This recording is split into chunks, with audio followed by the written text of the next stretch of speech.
Hi നമസ്കാരം, ഞാൻ സൈന്ധവിയാണ്. അപ്പം BVSൻ്റെ ഒരു പുതിയ അപ്ഡേഷനായിട്ടാണ് ഞാൻ വന്നേക്കുന്നത്. കാരണം അവിടെ ഇതുവരെയ്ക്കും അവിടെ ഉള്ളവരാരും നമ്മുടെ ബിഗ് ബോസിനെ മാനിച്ചും മര്യാദ കൊടുത്തുമാണ് അതിനുള്ളിൽ മത്സരത്തിൽ നിൽക്കുന്നത്. എനിക്ക് ഓരോറപ്പുമില്ല കേട്ടോ. കാരണം നമ്മളെല്ലാവരും കണ്ടിരുന്നു കുറച്ച് ദിവസത്തിന് മുമ്പ് BVSൽ പറഞ്ഞ് BVS നിർത്താൻ പോകുന്നു എന്ന് പറഞ്ഞിട്ട് പോലും അവിടെയുള്ള ഓരോ വ്യക്തികളും അവർക്ക് യൂസ് ചെയ്യേണ്ട സാധനങ്ങൾ ഒളിച്ച് വെച്ച് യൂസ് ചെയ്തതായിട്ട് BVS കണ്ടുപിടിച്ചു.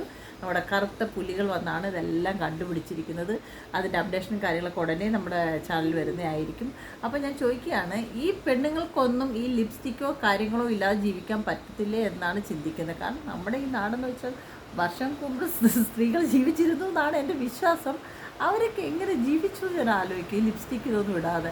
ഇപ്പോഴത്തെ പെണ്ണുങ്ങൾ കിച്ചണിൽ നിന്നാൽ പോലും ലിപ്സ്റ്റിക്ക് വേണം. കാരണം ഞാൻ ലിപ്സ്റ്റിക്ക് യൂസ് ചെയ്തൊരു വ്യക്തിയാണ്. അത് പറയാൻ യോഗ്യതയൊന്നും ഇല്ലെങ്കിൽ പോലും ഞാനത് പറയും. കാരണം നമ്മൾ BVSൻ്റെ കുറ്റങ്ങൾ കണ്ടുപിടിക്കാൻ മാത്രം ഇരിക്കുന്ന വ്യക്തികളായതുകൊണ്ട് തീർച്ചയായിട്ടും ഞാനത് പറയും. കാരണം ബിഗ് ബോസ് പല പ്രാവശ്യം വാണിംഗ് കൊടുത്തതാണ്. ഈവൻ ബിഗ് ബോസ് സ്റ്റോപ്പ് ചെയ്യാൻ പോകുമെന്ന് പറഞ്ഞിട്ട് പോലും ഇതിന് യാതൊരു പേടിയുമില്ല. ഈ ബീട്രൂട്ട് ഇത്രയും വലിയൊരു കോസ്മെറ്റിക്സ് യൂസ് ചെയ്യുന്ന ആവശ്യമായ സാധനമാണെന്ന് ഞാൻ ഇപ്പോഴാണ് അറിയുന്നത്. ഈ ബീട്രൂട്ട് ഉണ്ടെങ്കിൽ എന്തെല്ലാം കാര്യങ്ങൾ ചെയ്യാം അല്ലേ. അപ്പോൾ അതേ നമ്മുടെ ജസിൽ പറഞ്ഞേക്കുന്ന ജസിൽ ചുണ്ടിലും ഇവിടെയൊക്കെ യൂസ് ചെയ്യാൻ മൊത്തം ബീട്രൂട്ടാണെന്ന്. എന്നിട്ട് ഇന്ന് എനിക്കതൊന്ന് പരീക്ഷിച്ച് നോക്കണം. ബീട്രൂട്ടുണ്ടോ?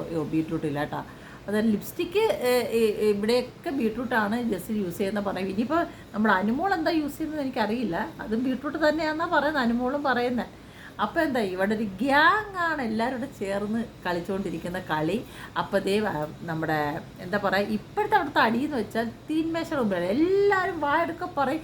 ഊണുമേശയുടെ മുമ്പിൽ നിന്ന് ഭക്ഷണം കഴിക്കാൻ, സാധാരണ ഭക്ഷണം കഴിക്കാൻ പറ്റത്തില്ല, ബഹളമാണെന്നേ അവിടെ. അത് തന്നെയാണ് നടക്കുന്നത്, അടി അടി അടി അടി അടി അടി. അപ്പോൾ ഇതെല്ലാം കണ്ട് നമ്മളും ഇങ്ങനെ ഇരിക്കാം അല്ലേ. നല്ല മഴയുണ്ട് കേട്ടോ. ഒരു കട്ടൻ ചായ കുടിച്ച് നമുക്ക് ഇത് കണ്ടുകൊണ്ടിരിക്കാം. Okay, bye bye, Tata.